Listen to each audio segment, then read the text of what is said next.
শুভ সকাল আমার প্রিয় বন্ধুরা, কেমন আছো সবাই? আশা করছি সকলে অনেক বেশি ভালো আছো। আমরাও না বেশ ভালো আছি। ভারতের ছোট্ট একটি গ্রাম থেকে আমি রূপা, ব্লগার রূপা চ্যানেলে সকলকে স্বাগত জানিয়ে আজকের ব্লগটি শুরু করছি। তো চলো একে একে সমস্ত কাজগুলো সেরে ফেলি। আর আজ এমন একটা বিপদ এসেছিল, তোমাদের সামনেই আমি সেটা দেখাবো। তো অবশ্যই পাশে থেকো। আগুনে পুড়তে পুড়তে আমি বেঁচে গেছি। তো সেটা অন ক্যামেরাই হয়েছে, তার কারণে দেখাতে পারছি। পুরো মুখটাই আমার জ্বলে যেত। তো যাই হোক, দেখো এদিকে সুন্দর করে বেডশিট পেতে নিচ্ছি। ওই বেডশিটটা যেহেতু বেশ কটা দিন পাতা ছিল, নোংরা হয়নি, তারপরেও কেমন একটা লাগছিল। তো ভাবলাম চলো এইটা পেতে নিই। ওই ঘরের বেডশিটটাও চেঞ্জ করব। দুটো ঘরের বেডশিট চেঞ্জ, ঘরবাড়ি পরিপাটি সবটাই করে নেব। সংসারটা নিজের স্বপ্নের মতো করে সাজিয়ে রাখতে পারলে সেই সংসারে কি যে শান্তি লাগে, সেটা হয়তো আমরা সবাই জানি। শান্তির জন্য ছোট্ট একটা সংসার, আর সেখানে ভরপুর ভালোবাসা। বিশেষ কিছু আসবাবপত্র কিংবা বড় বড় দামি দামি জিনিসপত্রের কিন্তু দরকার পড়ে না। তো এখানে আমরা নিজের রাত চালাতে পারি। এখানে সারা দিন যতই কষ্ট করি না কেন, এক সময় গিয়ে কিন্তু প্রচুর শান্তি লাগে। কারণ ঘরের প্রত্যেকটা জিনিস নিজের ইচ্ছে মতন গুছিয়ে রাখতে পারি। কখন কোনটা হবে বাড়িতে, কি রান্না হবে না হবে, নিজের মন মতো করতে পারি। তো এটাই হচ্ছে আসল সুখ। আর তার থেকে বড় সুখ, আমি কখন রেস্ট নেব কিংবা আমি কখন আমার সংসারের কাজগুলো করব, সেটা একমাত্র আমার উপরেই কিন্তু নির্ভর করে। এখানে দ্বিতীয় কোনো ব্যক্তি নেই যে তার মত চালানোর মতো। নিজের ইচ্ছে মতো, মন মর্জি মতো কাজ করা, তারপরে বাড়ি থেকে বেরানো, তারপরে বাচ্চা কাচ্চা সামলানো, এটার কিন্তু একটা আলাদা সুখ থাকে।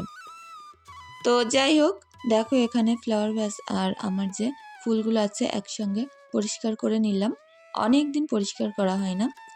কি হয় বলো তো, ড্রেসিং টেবিলের সামনে না যখনই চুল আঁচড়ানো হয়, একটা দুটো চুল উড়ে উড়ে ওই ফুলগুলোতে গিয়ে বাঁধে। তো যেহেতু ওটা একটু খসখসে টাইপের, ওখানে আটকে যায়। সেগুলোকে ছাড়িয়ে ধুলোগুলো পরিষ্কার করে নিলাম। আর তোমরা অনেকেই এই ফ্লাওয়ার্সগুলোর লিঙ্ক চাও, তো এটা না আমি অফলাইন থেকে নিয়েছিলাম, ওই কারণে লিঙ্ক দিতে পারিনি। তো চলো সুন্দর করে আমার এই টেবিনেটগুলো পরিষ্কার করে নিই। রোজ তো এগুলো করা হয় না, সপ্তাহে একদিন করে একটু ভালো করে পরিষ্কার করলেই চলে। আর আমার বাড়িটা না রাস্তার ধারে না, যেহেতু ভিতরে, ওই কারণে ধুলো নোংরা অন্য বাড়ির তুলনায় কিন্তু অনেক কম হয়। আমার যেখানে দোকান আর কি, প্রচুর ধুলো হয়। একদিন মুছে রাখতে রাখতে পরের দিন যা তাই। কিন্তু বাড়িতে অতটাও নোংরা হয় না, যা হয় মোটামুটি আমি যখন মনে করি পরিষ্কার করে নিলে হয়ে যায়, বেশি ডিপ ক্লিনিং করা লাগে না। আর এই যে জামা কাপড় রাখার ড্রয়ারটা, এটাও পরিষ্কার করে নিচ্ছি। এটা হয়তো ছোট হতে পারে, প্রচুর কাজের জানো তো। এটার মধ্যে আমি প্রচুর বাচ্চার জিনিসপত্র রাখি, ভাবছি আর একটা কিনে নেব ওই ঘরে সিমরানের প্যান্ট ট্যানগুলো রাখার জন্যে। তো চলো এবার শোকেসটার ওপরটাও মুছে নিই। আর এই শোকেসটার ওপরটা অনেক দিন মোছা হয়নি, যার কারণে একটু তো ধুলো পড়েছে। আর এই কুটোকাটার তলাগুলো একটু পরিষ্কার করে নেব, নিয়ে যার যার জায়গা মতো গুছিয়ে রাখবো। এখানে টুকটাক খাবার টাবারগুলো রাখা হয়। ইচ্ছে আছে খাবার রাখার জন্য আলাদা একটা ছোট্ট ক্যাবিনেট কেনার। অনলাইনে এখন প্রচুর ক্যাবিনেট উঠেছে, যেগুলোতে খাবারের বয়েম টয়েমগুলো রান্নাঘরে রাখা যায়। তো রান্নাঘরটা নিয়ে অনেক স্বপ্ন ছিল, শুধু ছোট জায়গা বলে সেইভাবে সাজিয়ে উঠতে পারিনি। তবে দেখা যাক, অন্যরকম প্ল্যান আছে। সেইভাবে যদি করতে পারি, অবশ্যই তোমাদেরও ভালো লাগবে, আর আমারও একটা সুন্দর রান্নাঘর হবে। তো শোকেজের ওপরটা মুছে নিলাম, আর এই কোনাকানিগুলো পরিষ্কার করে নিলাম। যেহেতু সাদা তো একটু ধুলো পড়লেই বোঝা যাবে, ওই কারণে। আর আমার এই শোকেজের ঢাকনিটার অনেক দিন আমি চাবি পাচ্ছিলাম না, এখন চাবিটা পেয়ে আবার ঠিকঠাক করে সুন্দর করে রাখলাম। তো যাই হোক, সুন্দর করে ঘরটা গুছিয়ে ঝাড়ু দিয়ে নিচ্ছি। ওই ঘরটাও বাকি আছে। এখন না দুটো বাচ্চার পরীক্ষা, আমি প্রচুর চাপের মধ্যে আছি, বুঝতেই পারছি না কি এরে কি করব। এদিকে সিমরানের পরীক্ষা শেষ হবে 11টার সময়, আর এদিকে আবার ঈশার পরীক্ষা শুরু হবে 11টা থেকে। বলো, এই দুটো বাচ্চা নিয়ে আমি কখন পড়াবো, কখন স্কুলে নিয়ে যাব, এটাই ভেবে উঠতে পারছি না। তার মধ্যে স্কুল গাড়ি আসা এখন প্রায় বন্ধ করে দিয়েছে। গাড়ির যে গ্যাস হয় না, সেগুলোই তো আর পাচ্ছে না। তো গ্যাস না হলে গাড়ি চলবে কি করে, যার কারণে অনেক প্রবলেম হচ্ছে। তো দেখি কি করি। আমি এখন অনেক টেনশনের মধ্যে আছি, তার মধ্যে ব্লগিং, এটা তো একটুখানি কষ্টকর ব্যাপার হয়ে যাচ্ছে। চেষ্টা করব মাঝে মধ্যে অবশ্যই ভিডিও দিয়ে যেতে এর মধ্যেও, কারণ একেবারে তো বন্ধ করতে পারবো না। তোমরা আমার অনেক ভালোবাসো আর আমাকে না দেখতে পেলে অনেক রাগ করো। অবশ্যই এটা রাগ করারই কারণ এতদিন থেকে ভিডিও দিয়ে এসে তোমাদের যে একটা নেশায় পরিণত হয়ে গেছে অনেকেরই আমার ভিডিও দেখা। তো এইরকম কমেন্ট আমি প্রচুর পাই রোজ। তো এটা সত্যি আমার ভাগ্যের ব্যাপার যে তোমাদের কাছ থেকে আমি এত ভালোবাসা পেয়েছি। যাই হোক, মানুষ থেকে যদি আমি একটু ভালোবাসা পাই, সত্যি আমার মনে হয় সব কিছু উজাড় করে দিই। আর সেখানে তো সামান্য ভিডিও দেওয়ার ব্যাপার। আমি যত কষ্টই হোক না কেন চেষ্টা করে যাব ভিডিও দিয়ে যেতে। তবে রোজ ভিডিও চাইছো, আমি জানি না এক্ষুনি দিতে পারবো কি, তবে কিছুদিন অপেক্ষা করো, আবারও চেষ্টা করব আগের মতো ভিডিও দিতে। আমার আগের দিনকার ভিডিওয়ে আবু সালে প্রোফাইল থেকে বোন বলেছ, আমি আজ দিদি ফার্স্ট কমেন্ট করলাম, আমি কখনোই কমেন্ট করি না। অনেক ভালো লাগলো গো কমেন্ট করলেন। আর সত্যি তোমরা যখন কমেন্ট করো তখন আমি বুঝতে পারি কোন বন্ধুরা আমার পাশে আছে। আরেক বোন কমেন্ট করেছে, বোনের নাম পারভিন, বোন বলেছে লাইক দিয়ে দেখা শুরু করলাম। অনেক ভালো লাগলো, সুন্দর কমেন্ট করলেন আর ভিডিও দেখার জন্য অনেক অনেক ভালোবাসা। বাক্কার মালিতা প্রোফাইল থেকে বোন বলেছ যে আপু তুমি বললে যে তোমার কোথাও যাবার জায়গা নেই, তোমার বাবা মায়ের বাড়িতে তুমি যাও না কেন? তো সে অনেক গল্প, একটা দিন পুরো গল্পটা আমি তোমাদের বলবো। তো যেখান থেকে আমার বাবা মারা গেছে আর কি, আজকে 5-6 বছর হয়েছে। তো সেই দিন থেকেই ওই বাড়ির বলতে পারো আমার সব কিছু উঠে গেছে, সেখান থেকে করেই যাই না। মেয়ে হলে জানো তো পৃথিবীতে কত রকম সমস্যা, যেটা আমার বাবা কখনোই চিন্তা করতো না, যে মেয়ে বলে তাদের বোঝা বলে। যেই আবদারগুলো আমার বাবার কাছ থেকে আমি পেতাম, যে ভালোবাসাটা পেতাম, সেম জিনিসগুলো এখন আমার হাজব্যান্ডের কাছ থেকে আমি পাই, যার কারণে অন্য কথা আমি আর ভাবি না। যাই হোক, ওসব কথা বাদ দাও, অন্য একটা ভিডিওতে অনেক সুন্দরভাবে তোমাদের সঙ্গে সব কিছুই শেয়ার করব। চলো এখন এই ঘরটাকেও পরিষ্কার পরিচ্ছন্ন করে নিই, আর সুন্দরভাবে পরিপাটি করে নিতে পারলে মন থেকে আলাদা একটা শান্তি লাগে। তো চলো, আমার স্বপ্নের সংসার সুন্দর করে সাজিয়ে নিয়েছি। এখন বাকি বারান্দা, 2 মেয়েকে বাইরে পড়তে বসিয়েছিলাম, ওদেরকে তুলে এখন ঘরে দিলাম। আর আজকে না বেশ গরম পড়ছে, ওই কারণে ঘরে পাখাটা চালিয়ে দিয়ে আসলাম। আর এত গরম লাগছে, বাইরে কোনো কাজই করতে পারছি না। তো গাছের পাতাও নড়ছে না, একটু হাওয়া হলে কিন্তু গরমটা কম লাগে। তো এখানে সিমরানের খাতা ছিল, ঈশার দুটো একটা জিনিস ছিল, সবটাই আবার জায়গা মতো রেখে দেবো। আর অনেকগুলো এঁটো বাসনও রয়েছে এখানে, এগুলোকে আমি এখন পুকুর পাড়ে নিয়ে যাব মাজার জন্য। আজ প্রচুর কাজ, আজ আমার মুরগির ফার্ম পরিষ্কার করব, উঠোন পরিষ্কার করব, উনানে রান্না করব। আর যে বড় দুর্ঘটনাটা ঘটেছিল সেটা কিন্তু আজ উনানের ওখান থেকেই হয়েছিল। যাই হোক, আজ আমার একটা কথা মনে পড়ছিল যে আমার মেয়েও কিন্তু ছোটোবেলায় পুড়ে গেছিল। তো সেই সময়টা কিভাবে আমি পার করেছি, আজ যদি আমারও মুখ টুকগুলো পুড়ে যেত, জানি না যে কে দেখার হতো। তো দেখো সুন্দর করে এখন বারান্দাটা ঝাড়ু দিয়ে পরিষ্কার করে নিলাম। আর এখন বাইরের কাজ তো অনেক বাকি আছে, হাঁস মুরগিগুলোকে তো ছেড়ে দিয়েছি, তবে ফার্মটা পরিষ্কার করতে লাগবে। 1 সপ্তাহ মতো হয়ে গেছে ড্রপ ফার্ম, এগুলো আমি কিছুই পরিষ্কার করতে পারছি না। আর সময় থাকলেও না, যতটুকুনি পাচ্ছে বাচ্চাদেরকে নিয়ে পড়াতে বসছি, যার কারণে এই সাইডের কাজগুলো আর হচ্ছে না। তো কাল অনেকগুলো জামা কাপড় ভিজে ছিল, যেগুলোকে এখন সকালে মেলে দিচ্ছি। আফরিন সুলতানা প্রোফাইল থেকে বোনকে জানাই অনেক অনেক ভালোবাসা। বোনও বলেছে তোমার মতো আমি একটা রকম ক্যাবিনেট কিনেছি আলাদা হওয়ার পরে, 13 বছর পরে আলাদা হয়েছি, ক্যাবিনেটটা এখন 4 বছর বয়স হয়েছে। অনেক ভালো লাগলো গো শুনে। আর এমনি তো এরকম একটা ক্যাবিনেট না হলে কিন্তু ভাত সবজি রাখার অনেক প্রবলেম হয়। আশরাফুন বোন বলেছে আমার শ্বশুর মশাইয়ের জন্য দোয়া করার জন্য, আপু অনেক ভালোবাসা রইল। আর তোমাদের জন্য আমি সবসময় দোয়া করি। আমার কোনো বড় বোন নেই, আমি তোমাকে নিজের বড় বোনের মতো মনে করি। তো সত্যি তোমরা যখন এই সকল কমেন্ট করো অনেক ভালো লাগে, অনেক ভালোবাসা রইল বোনের জন্য। রানী তানিয়া প্রোফাইল থেকে বোন বলেছে আপু সিমরান যে স্কুলে যায় তুমি কি ওই স্কুলে সিমরানকে আনতে যাও? আমি ওখান থেকে এইচএস পরীক্ষা দিয়েছি। তো আমি কিন্তু সবসময় যাই না, মাঝে মধ্যে যাওয়া পড়ে, কারণ যখন গাড়িওয়ালা না আসে তখন যেতে হয়। আর এখন তো গ্যাসের প্রবলেম, ওই কারণে এখন আমাকে মাঝে মধ্যেই যেতে হচ্ছে। তো যাই হোক, বোন বলেছে আগের দিন যে আপুটার শ্বশুর মারা গেছে বললেন, ওই আপুটার বাড়ি কোথায়? সম্ভবত বাংলাদেশে। তো অনেক ভালো লাগলো, পুরো ভিডিওটি দেখলে সত্যি ভালো লাগলো।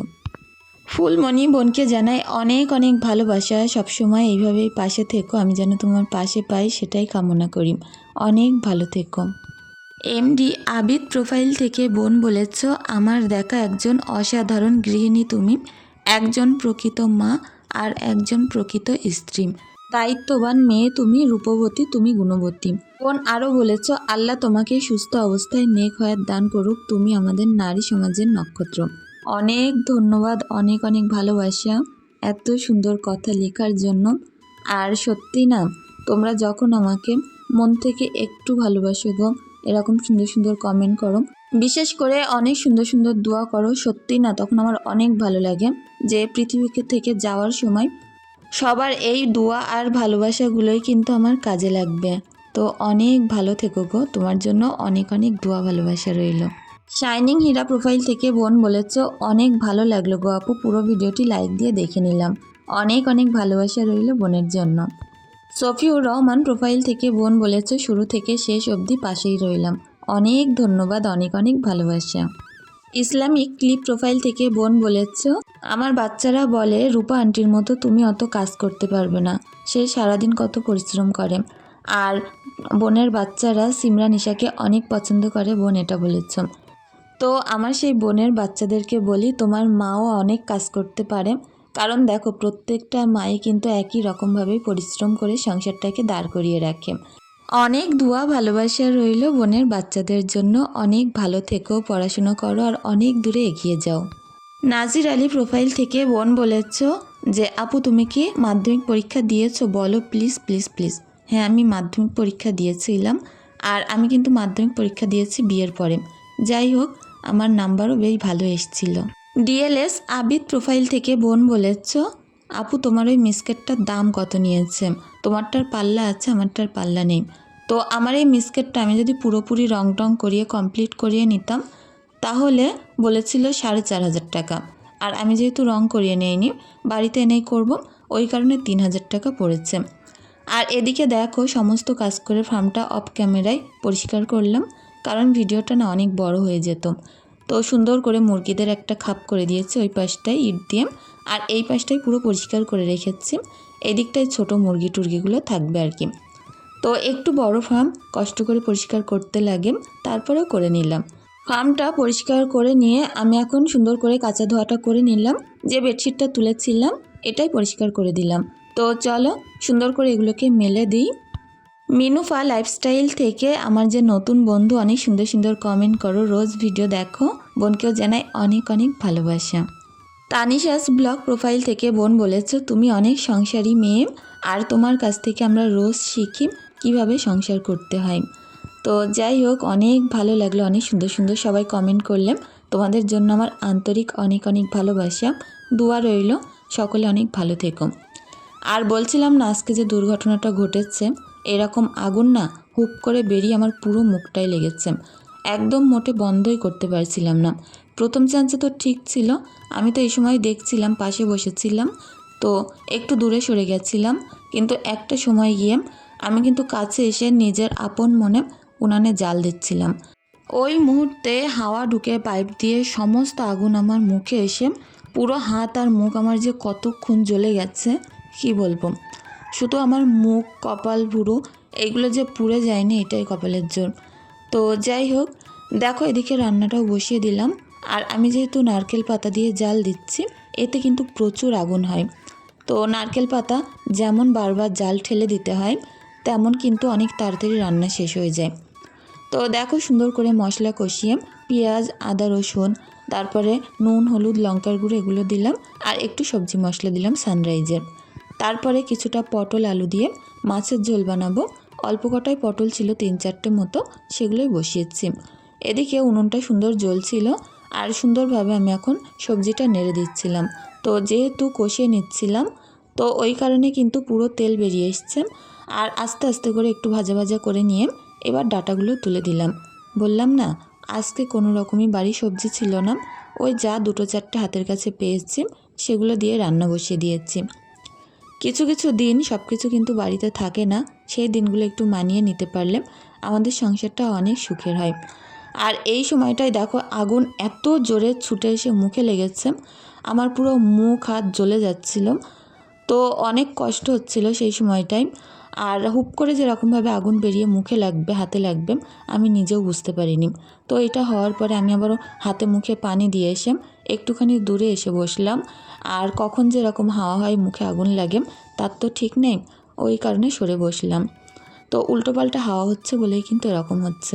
তাড়াতাড়ি রান্না করে আমার যেহেতু ব্যাংকে আজকে ইএমআই ভরতে হতো, তো সেই কিস্তির টাকাটা দিয়ে আসার টাইমে ঈশার অনেকগুলো জিনিসের দরকার ছিল স্কুলে, সেগুলো আনতে গেছিলাম।